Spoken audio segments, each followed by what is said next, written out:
ओम शांति। 11 जनवरी 2025। सुनते हैं आज की साकार मुरली। सो भगवान वाच, मीठे बच्चे, योग अग्नि के समान है। क्या कहा बाबा ने? योग अग्नि के समान है, जिसमें तुम्हारे पाप जल जाते हैं, आत्मा शतो प्रधान बन जाती है। इसीलिए एक बाप की याद में योग में रहो। उससे क्या होगा? जो आत्मा है, जो आत्मा के अंदर पाप हैं, वो क्या होंगे? जल जाएंगे। तो आत्मा क्या हो जाएगी? सतो प्रधान बन जाएगी। तो इसलिए बाबा ने कहा कि योग में रहो। किसकी योग में? शिव बाबा की याद में रहो। तो याद जो है अग्नि का काम करेगी, जिससे सारे पाप जलकर भस्म हो जाएंगे। अच्छा, आज प्रश्न बाबा ने पूछा कि पुण्य आत्मा बनने वाले बच्चों को किस बात का बहुत बहुत ध्यान रखना है? पुण्य आत्मा बनने वाले बच्चों को किस बात का बहुत बहुत ध्यान रखना है? उत्तर है, पैसा दान किसे देना है। पैसा दान किसे देना है, इस बात पर पूरा ध्यान रखना है। अगर किसको पैसा दिया और उसने जाकर शराब आदि पिया, बुरे कर्म किए, तो उसका पाप तुम्हारे ऊपर आ जाएगा। तुम्हें पाप आत्माओं से अब लेन देन नहीं करनी है। यहाँ तो तुम्हें पुण्य आत्मा बनना है। तो बाबा ने जैसे कहा कि तुम्हें पाप आत्माओं से लेन देन नहीं करनी है, तो कैसे पता चलेगा कि ये पाप आत्मा है कि पुण्य आत्मा है ना? भाई, देते समय तो किसी से किसी का परिचय तो इतना होता नहीं है कि ये पापी है कि पुण्य आत्मा है। तो इसके लिए बाबा ने कहा कि पतित अर्थात, पतित माना क्या? पतित अर्थात देह अभिमानी। जो देह अहंकारी होते हैं, विकारी होते हैं, उनसे लेन देन करना ही पतितों से लेन देन है। इसलिए बाबा कहते हैं, जो आत्मिक स्थिति में रहते हैं, आत्मिक भाव में रह करके सेवाएं करते हैं, सहयोग करते हैं बाबा के, उनसे आप लेन देन करो, है ना? क्योंकि बाबा कहता है कि अगर किसी ने उस पैसे का दुरुपयोग किया, है ना, जैसे उदाहरण दिया है बाबा ने कि जैसे दुनिया में हम गलत जो पतित लोग होते हैं, शराबी होते हैं या भिखारी होते हैं, गंदे संदे, हम सोचते हैं कि हम पुण्य कर रहे हैं, हम उन्हें दान दे रहे हैं, लेकिन वास्तव में हम उन्हें दान नहीं करते हैं। वो गलत काम में अगर उसे पैसे को लगा देते हैं, तो वो हमारे लिए पाप बन जाता है। उनके साथ हमारा भी पाप उनके उसमें चढ़ जाता है। तो यहाँ भी बाबा कहता है कि पतितों से लेन देन अर्थात देह अभिमानियों से लेन देन नहीं करनी है। जो विकारी हैं, जो देह अभिमानी हैं, जो 5 विकारों के वशीभूत हैं, ऐसी आत्माओं को भी लेन देन नहीं करनी है। अच्छा, गीत है, ना वह हमसे जुदा होंगे ना हम उनसे। इससे शिव बाबा से, है ना? इसलिए बाबा ने कहा कि एक बाप दूसरा ना कोई, पक्का करो। अच्छा, ओम शांति, ओम शांति। इसको कहा जाता है याद की अग्नि। योग अग्नि माना याद की अग्नि। आग अक्षर क्यों कहा जाता है? क्योंकि इसमें पाप जल जाते हैं। यह सिर्फ तुम बच्चे ही जानते हो कैसे हम तमो प्रधान से सतो प्रधान बनते हैं। सतो प्रधान का अर्थ ही है पुण्य आत्मा और तमो प्रधान का अर्थ ही है पाप आत्मा। कहा भी जाता है वह बहुत पुण्य आत्मा है, यह पाप आत्मा है। इससे सिद्ध होता है कि आत्मा ही सतो प्रधान बनती है, फिर पुनर्जन्म लेते लेते तमो प्रधान बनती है। इसीलिए इनको पाप आत्मा कहा जाता है। पतित पावन बाप को भी इसीलिए याद करते हैं कि आकर पावन आत्मा बनाओ। पतित आत्मा किसने बनाया, यह किसको भी पता नहीं है। तुम जानते हो कि जब पावन आत्मा थे तो उनको राम राज्य कहा जाता था। अभी पतित आत्माएं हैं, इसीलिए इनको रावण राज्य कहा जाता है। भारत ही पावन, भारत ही पतित बनता है, तो बाप ही आकर भारत को पावन बनाते हैं। बाकी सब आत्माएं पावन बन शांति धाम में चली जाती हैं। अभी है दुख धाम। इतनी सहज बात भी बुद्धि में बैठती नहीं है। जब दिल से समझे तब सच्चा ब्राह्मण बने। ब्राह्मण बनने बिगर बाप से वर्षा मिल ना सके। कौन सा कौन सा वर्षा? ज्ञान का वर्षा। तो किसको नहीं मिलेगा? जो सच्चे ब्राह्मण नहीं बनते। तो सच्चा ब्राह्मण झूठा ब्राह्मण भी मतलब होता है। अगर सच्चा बोला तो झूठा भी होता होगा। अभी झूठा ब्राह्मण कौन है, सच्चा ब्राह्मण कौन है, ये भी तो समझने की बात है ना। तो ये कैसे पता चलेगा कि सच्चा ब्राह्मण कौन, झूठा ब्राह्मण कौन?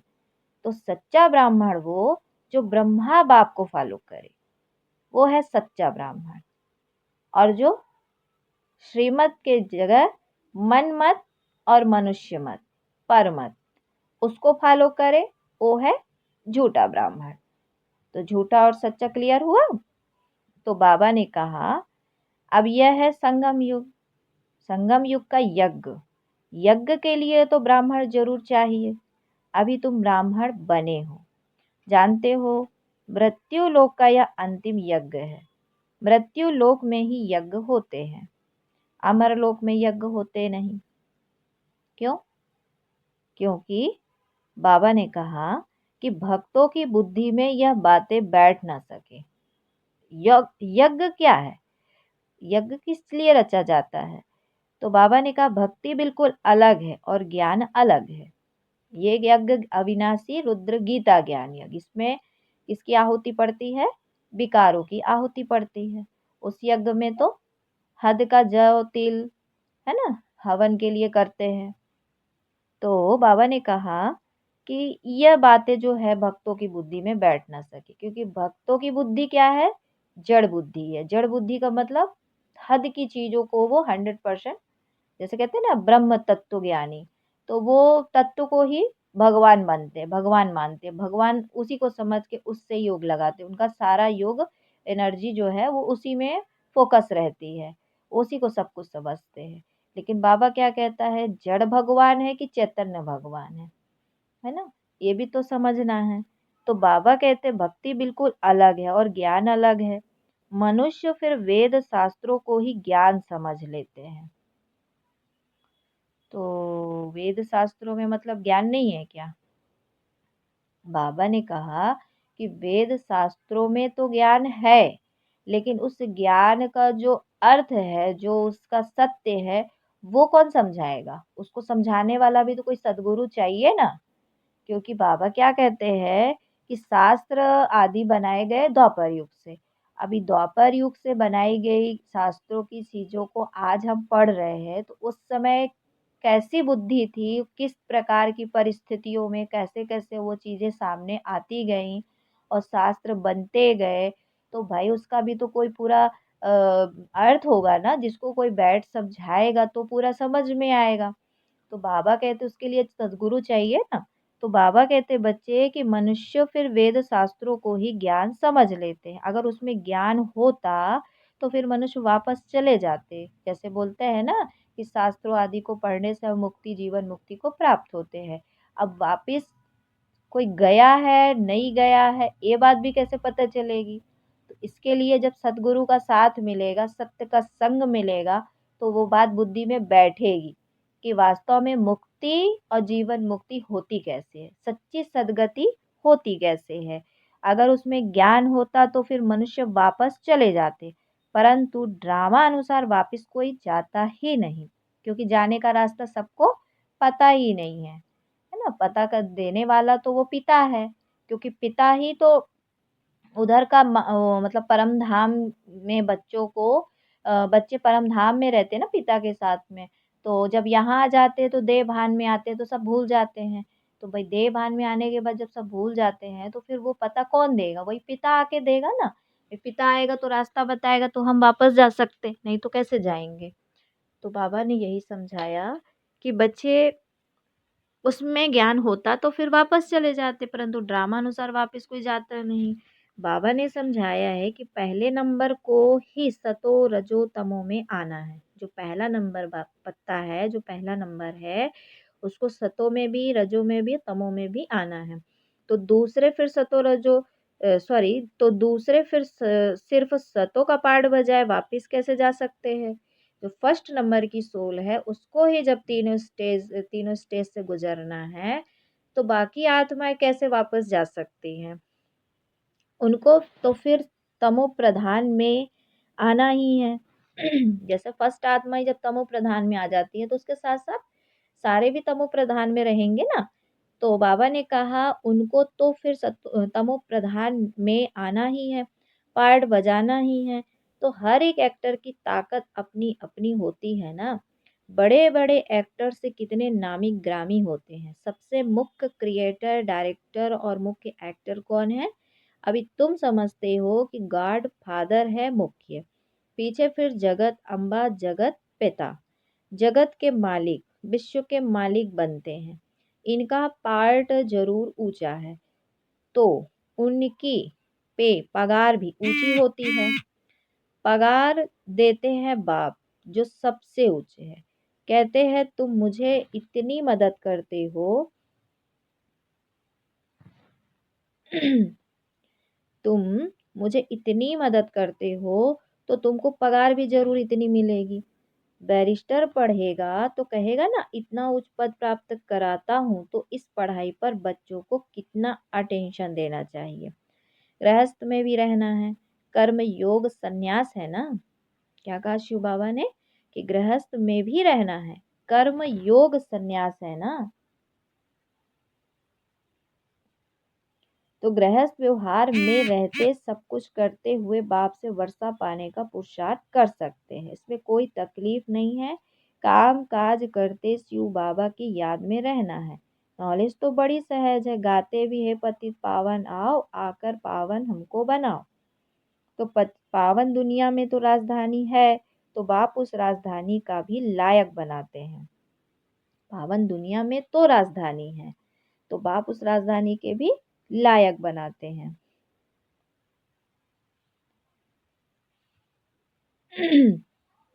तो बाबा ने कहा कि बाबा आकर के उस राजधानी के लायक बनाते हैं। इस ज्ञान की मुख्य दो सब्जेक्ट है, अलफ और बे। अलफ माना शिव बाबा और बे माना बादशाही। तो अलफ स्वदर्शन चक्रधारी बनो और बाप को याद करो तो तुम एवर हेल्दी और वेल्दी बनेंगे, है ना। बाप कहते हैं मुझे वहां याद करो, घर को भी याद करो। मुझे वहां याद करो, घर को भी याद करो। मुझे याद करने से तुम घर चले जाएंगे। मुझे याद करने से तुम घर चले जाएंगे।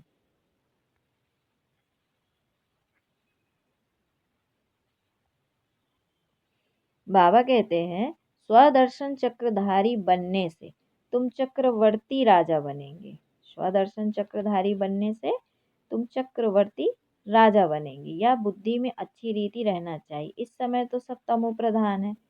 सुख धाम में सुख शांति संपत्ति सब मिलता है, वहाँ एक धर्म होता है। अभी तो देखो घर घर में अशांति है। स्टूडेंट लोग देखो कितना हंगामा करते हैं, अपना न्यू ब्लड दिखाते हैं। यह है तमो प्रधान दुनिया। सतयुग है नई दुनिया, बाप संगम पर आया हुआ है। महाभारत लड़ाई भी संगम की ही है। अब यह दुनिया बदलनी है तो बाप भी कहते हैं मैं नई दुनिया की स्थापना करने संगम पर आता हूँ। इनको ही पुरुषोत्तम संगम युग कहते हैं। पुरुषोत्तम मास, पुरुषोत्तम संवत भी मनाते हैं, परंतु यह पुरुषोत्तम संगम का किसको पता नहीं है। संगम पर ही बाप आकर तुमको हीरे जैसा बनाते हैं। फिर इनमें भी नंबरवार तो होते ही है। हीरे जैसा राजा बन जाते हैं, बाकी सोने जैसी प्रजा बन जाती है। बच्चे ने जन्म लिया और वर्षे का हकदार बना। अभी तुम बाबा कहते हैं अभी तुम पावन दुनिया के हकदार बन जाते हो, फिर उसमें ऊंच पद पाने के लिए पुरुषार्थ करना है। इस समय का तुम्हारा पुरुषार्थ कल्प कल्प का पुरुषार्थ होगा। समझा जाता है यह कल्प कल्प ऐसा ही पुरुषार्थ करेंगे, इनसे जास्ती पुरुषार्थ होगा ही नहीं। जन जन्मांतर कल्प कल्पांतर यह प्रजा में ही आएंगे।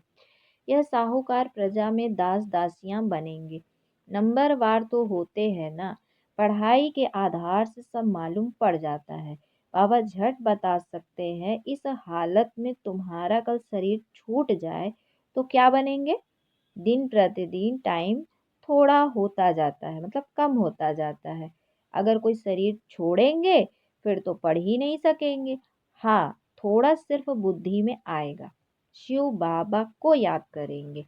जैसे छोटे बच्चे को भी तुम याद कराते हो तो शिव बाबा करता रहता है, तो उनका भी कुछ मिल सकता है। छोटा बच्चा तो महात्मा मिशल है, विकारों का पता नहीं। जितना बड़ा होता जाएगा विकारों का असर होता जाएगा। क्रोध होगा, मोह होगा। अभी तुमको तो समझाया जाता है इस दुनिया में इन आँखों से जो कुछ देखते हो उनसे ममत्व मिटा देना है। आत्मा जानती है यह तो सब कब्र दाखिल होना है। तमो प्रधान चीजें हैं। मनुष्य मरते हैं तो पुरानी चीजें करनी घोर को दे देते हैं। बाप तो फिर बेहद का करनी घोर है, धोबी भी है। तुमसे लेते क्या है और देते क्या है। तुम जो कुछ थोड़ा धन भी देते हो वह तो खत्म होना ही है। फिर भी बाप कहते हैं यह धन रखो अपने पास, सिर्फ इनसे ममत्व मिटा दो। हिसाब किताब बाप को देते रहो, फिर डायरेक्शन मिलते रहेंगे। तुम्हारा यह कखपन जो है यूनिवर्सिटी में और हॉस्पिटल में हेल्थ और वेल्थ के लिए लगा देते हैं। हॉस्पिटल होती है बीमार के लिए, यूनिवर्सिटी होती है पढ़ाने के लिए। यह तो कॉलेज और हॉस्पिटल दोनों इकट्ठी है। इनके लिए तो सिर्फ 3 पैर पृथ्वी के चाहिए, बस। जिनके पास और कुछ नहीं है वह सिर्फ 3 पैर जमीन के दे देंगे, उनमें क्लास लगा दे। 3 पैर पृथ्वी के, वह तो सिर्फ बैठने की जगह हुई ना। आसन 3 पैर पर ही होता है, तो 3 पैर पृथ्वी पर कोई भी आएगा अच्छी रीति समझकर जाएगा। कोई आया, आसन पर बिठाया और बाप का परिचय दिया। बैजेज भी बहुत बनवा रहे हैं सर्विस के लिए। यह है बहुत सिंपल, चित्र भी अच्छे हैं, लिखत भी पूरी है। इनसे तुम्हारी बहुत सर्विस होगी। दिन प्रतिदिन जितनी आफतें आती रहेगी तो मनुष्यों को भी वैराग्य आएगा और बाप को याद करने लग पड़ेंगे। हम आत्मा अविनाशी है, अपने अविनाशी बाप को याद करें। बाप खुद कहते हैं मुझे याद करो तो तुम्हारे जन्म जन्मांतर के पाप उतर जाए। अपने को आत्मा समझ और बाप से पूरा लव रखना है। दे अभिमान में ना आओ। हाँ, बाहर का प्यार भल बच्चों आदि से रखो, परंतु आत्मा का सच्चा प्यार रूहानी बाप से हो। उनकी याद से ही विकर्म विनाश होंगे। मित्र संबंधियों, बाबा ने कहा कि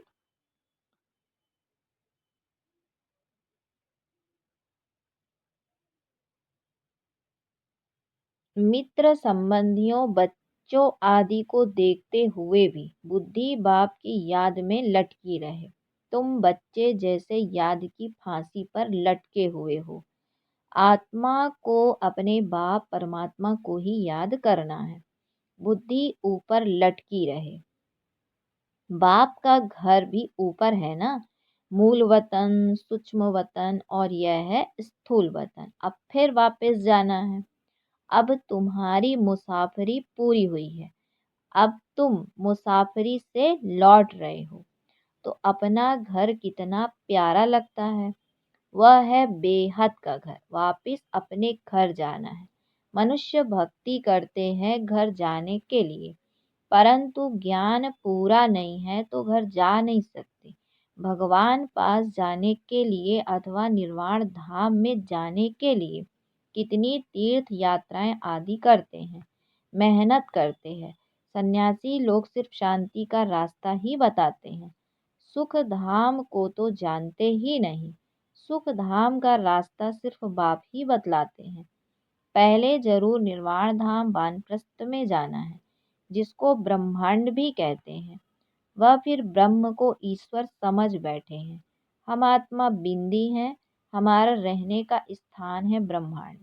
तुम्हारी भी पूजा तो होती है ना। अब बिंदी की पूजा क्या करेंगे। जब पूजा करते हैं तो शालिग्राम बनाए एक एक आत्मा को पूछते हैं बिंदी की पूजा कैसे हो, इसलिए बड़े बड़े बनाते हैं। बाप को भी अपना शरीर तो है नहीं। यह बातें अभी तुम जानते हो। चित्रों में भी तुमको बड़ा रूप दिखाना पड़े, बिंदी से कैसे समझाएंगे। यूं बनाना चाहिए स्टार। ऐसे बहुत तिलक भी माताएं लगाती हैं, तैयार मिलते हैं सफेद। आत्मा भी सफेद होती है ना, स्टार मिसर। यह भी एक निशानी है। तो भ्रकुटी के बीच आत्मा रहती है, बाकी अर्थ का किसको भी पता नहीं है। यह बाप समझाते हैं कि इतनी छोटी आत्मा में कितना ज्ञान है। इतने बॉम्ब्स आदि बनाते रहते हैं। वंडर है, आत्मा में इतना पार्ट भरा हुआ है। यह बड़ी गुह्य बातें हैं। इतनी छोटी आत्मा शरीर से कितना काम करती है। आत्मा अविनाशी है, उनका पार्ट कभी विनाश नहीं होता है, ना एक्ट बदलती है। अभी बहुत बड़ा झाड़ है। सतयुग में कितना छोटा झाड़ होता है, पुराना तो होता नहीं। मीठे छोटे झाड़ का कलम अभी लग रहा है। तुम पतित बने थे, अब फिर पावन बन रहे हो। छोटी सी आत्मा में कितना पार्ट है। कुदरत यह है, अविनाशी पार्ट चलता रहता है, यह कभी बंद नहीं होता। अविनाशी चीज है, उसमें अविनाशी पार्ट भरा हुआ है। यह वंडर है ना। बाप समझाते हैं बच्चे देही अभिमानी बनना है, अपने को आत्मा समझ बाप को याद करो। इसमें है मेहनत। जास्ती पार्ट तुम्हारा है, बाबा का इतना पार्ट नहीं जितना तुम्हारा। बाबा का इतना पार्ट नहीं जितना तुम्हारा। बाबा कहते हैं तुम स्वर्ग में सुखी बन जाते हो तो मैं विश्राम में बैठ जाता हूँ। हमारा कोई पार्ट नहीं है ना, क्योंकि देखो शिव बाबा तो संगम में आते हैं। तो संगम में आते हैं, फिर उसके बाद किसका पार्ट चालू हो जाता है, बच्चों का। तो बाबा का इतना पार्ट नहीं है जितना बच्चों का है। इसलिए बाबा ने कहा कि मैं विश्राम में बैठ जाता हूँ, हमारा कोई पार्ट नहीं। इस समय इतनी सर्विस करता हूँ ना, यह नॉलेज इतनी वंडरफुल है, तुम्हारे सिवाय जरा भी कोई नहीं जानते। बाप की याद में रहने बिगर धारणा भी नहीं होगी। खान पान आदि का भी फर्क पड़ने से धारणा में फर्क पड़ जाता है। इसमें प्यूरिटी बड़ी अच्छी चाहिए। बाबा को याद करना बहुत सहज है। बाप को याद करना है और वर्षा पाना है। इसीलिए बाबा ने कहा था तुम अपने पास भी चित्र रख लो। योग का और वर्षे का चित्र बनाओ तो नशा रहेगा। हम ब्राह्मण सो देवता बन रहे हैं, फिर हम देवता सो क्षत्रिय बनेंगे। ब्राह्मण है पुरुषोत्तम संगम युगी। तुम पुरुषोत्तम बनते हो ना। मनुष्यों को यह बातें बुद्धि में बिठाने के लिए कितनी मेहनत करनी पड़ती है। दिन प्रतिदिन जितना नॉलेज को समझते जाते हैं तो खुशी भी बढ़ेगी। तुम बच्चे जानते हो कि बाबा हमारा बहुत कल्याण करते हैं। कल्प कल्प हमारी चढ़ती कला होती है। यहाँ रहते शरीर निर्वाह अर्थ भी सब कुछ करना पड़ता है। बुद्धि में रहे हम शिव बाबा के भंडारे से खाते हैं। शिव बाबा को याद करते रहेंगे तो काल कंटक सब दूर हो जाएंगे। फिर यह पुराना शरीर छोड़ चले जाएंगे। बच्चे समझते हैं बाबा कुछ भी लेते नहीं हैं, वह तो दाता है। बाप कहते हैं हमारी श्रीमत पर चलो, तुम्हें पैसे का दान किसे करना है इस बात पर पूरा ध्यान देना है। अगर किसको पैसा दिया और उसने जाकर शराब आदि पिया, बुरे काम किए, तो उसका पाप तुम्हारे ऊपर आ जाएगा। पाप आत्माओं से लेन देन करते पाप आत्मा बन जाते हैं। कितना फर्क है। पाप आत्मा से ही लेन देन कर पाप आत्मा बन जाते हैं। यहाँ तो तुमको पुण्य आत्मा बनना, इसीलिए पाप आत्माओं से लेन देन नहीं करनी है। बाप कहते हैं कोई को भी दुख नहीं देना है, कोई में मोह नहीं रखना है। बाप भी शैकरीन बनकर आते हैं, पुराना कखपन लेते हैं, देते देखो कितना ब्याज है, बड़ा भारी ब्याज मिलता है। कितना भोला है, 2 मुट्ठी के बदले महल दे देते हैं। अच्छा, फिर बाबा ने याद प्यार दिया। मीठे मीठे सिकिलधे बच्चों प्रति माता पिता बाप दादा का याद प्यार और गुड मॉर्निंग। रूहानी बाप की रूहानी बच्चों को नमस्ते। रूहानी बच्चों की रूहानी माता पिता बाप दादा को याद प्यार गुड मॉर्निंग और नमस्ते। फिर धारणा के लिए मुख्य सार है। पहला पॉइंट, बाबा कहते अब मुसाफिरी पूरी हुई, वापस घर जाना है। इसीलिए इस पुरानी दुनिया से बेहद का वैराग्य रख बुद्धि योग बाप की याद में ऊपर लटकाना है। इस पुरानी दुनिया से बेहद का वैराग्य रख बुद्धि योग बाप की याद में ऊपर लटकाना है। दूसरा पॉइंट है संगम युग पर बाप ने जो यज्ञ रचा है, इस यज्ञ की संभाल करने के लिए सच्चा सच्चा पवित्र ब्राह्मण बनना है। काम काज करते बाप की याद में रहना है। फिर आज बाबा ने बच्चों को वरदान दिया, आदि रत्न की स्मृति से अपने जीवन का मूल्य जानने वाले सदा समर्थ भाव।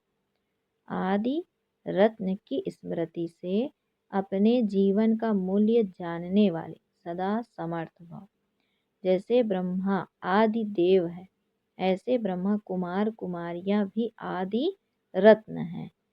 आदि देव के बच्चे मास्टर आदि देव हैं। आदि देव के बच्चे मास्टर आदि देव हैं।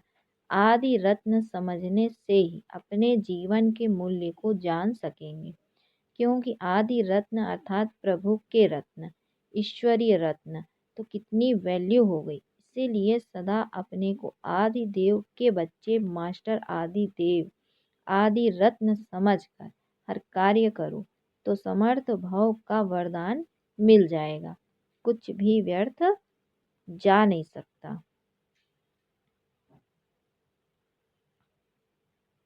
बाबा ने कहा आदि रत्न समझकर हर कार्य करे तो समर्थ भाव का वरदान मिल जाएगा। कुछ भी व्यर्थ नहीं जा सकता।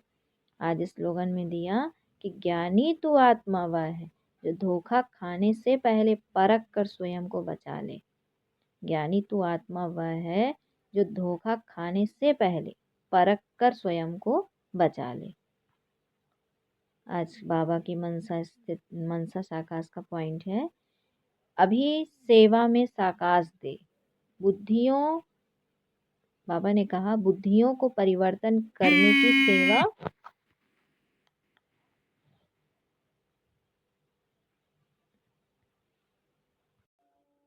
बाबा ने कहा कि अभी सेवा में साकाश दे बुद्धियों को परिवर्तन करने की सेवा ऐड करो, फिर देखो सफलता आपके सामने स्वयं झुकेगी। सेवा में जो विघ्न आते हैं उस विघ्नों के पर्दे के अंदर कल्याण का दृश्य छिपा हुआ है। सिर्फ मनसा वाचा कर्मणा की शक्ति से विघ्न का पर्दा हटा दो तो अंदर कल्याण का दृश्य दिखाई देगा। सिर्फ मनसा वाचा की शक्ति से विघ्न का पर्दा हटा दो तो अंदर कल्याण का दृश्य दिखाई देगा। अच्छा, ओम शांति, ओम